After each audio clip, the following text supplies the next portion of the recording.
Chính khuôn lên mạn nhị dối khó giáo phân căn mùa ta chúa nằm lên si thầm mang cây tì rồi thở và lên hoa dòng nề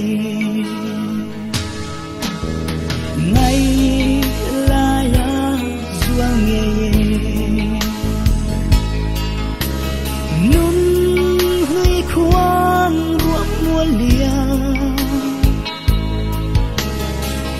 rồi lại trái lại đi hè lại đi tê tình lại na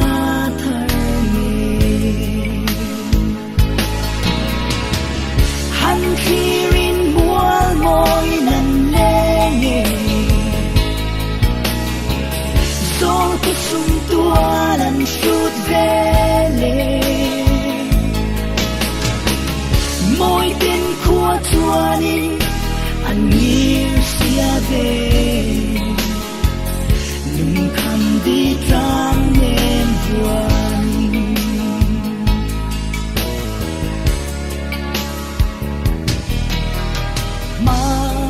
tiếng tôm lưu riêng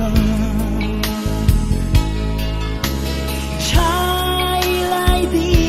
trang bê linh biết thức tin kinh căn sự hưng lại đi rồi lại mình ngay ruộng tì hắn khi ngồi nằm lê nghề gió có sung tua lần suốt về lê môi tên khua chua đi anh nhiều xia về lùng khăn đi trăng đêm buồn